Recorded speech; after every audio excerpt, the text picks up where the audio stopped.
January is Cervical Cancer Awareness Month, and to highlight ongoing efforts to improve detection, treatment, and prevention, we're joined by Dr. Lauren Dockery, a gynecologic oncologist with OU Health. Thanks for joining us, Dr. Dockery. So tell us, what causes most cases of cervical cancer and who is most at risk? That's a really great question. This is such an important question because this is a cancer that we really understand what the main cause is, and that is human papillomavirus. This is a virus that is what I would say is endemic or very common in humans that almost everyone is exposed to, and it usually starts at the age of first sexual contact. About 98% of cervical cancer cases are caused by human papillomavirus, most commonly type 16 and 18. And this is also the virus that can cause genital warts or other issues, but it is something that about 75 to 80% of the population will be exposed to in their life or have had or will have. And there are certain individuals that have a harder time clearing it that makes them at higher risk of developing cervical cancer.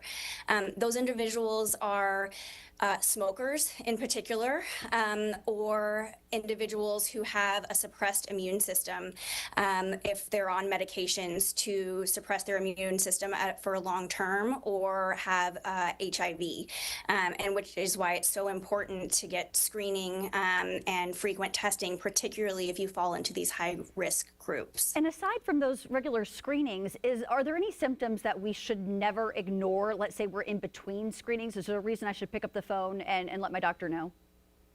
Absolutely. So cervical cancer commonly presents with often no symptoms at all, which is why screening is so important. But if in between your regular visits with your doctor, you develop abnormal bleeding, or for women, bleeding between periods, bleeding after intercourse, worsening pain, or worsening discharge, those are all symptoms that may not be related to cancer, but certainly your physician should know about so that you can have a thorough exam and screening. And if it is caught early, tell us about the treatment options.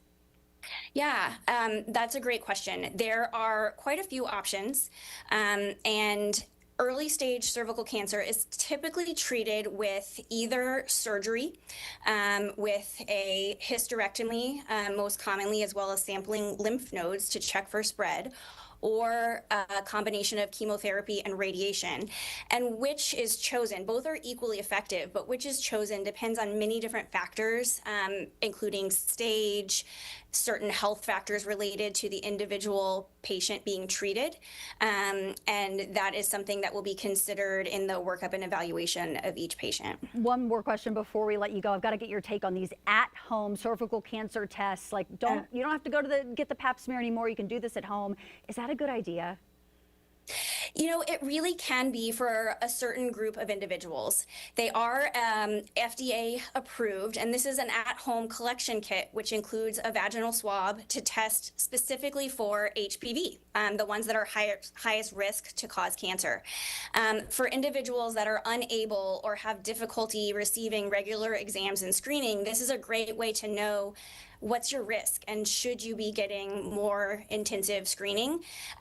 They are currently under investigation as how we should best use them and get them covered for individuals regularly under insurance. And so at the Stevenson Cancer Center, we have a clinical trial evaluating routine pap smears, which include a pelvic exam, as compared to at-home screening. And so we are hopeful that the results from this trial will allow this to become more widely used and more accessible for all women. Well, thank you so much, Dr. Dockery, for all this helpful information.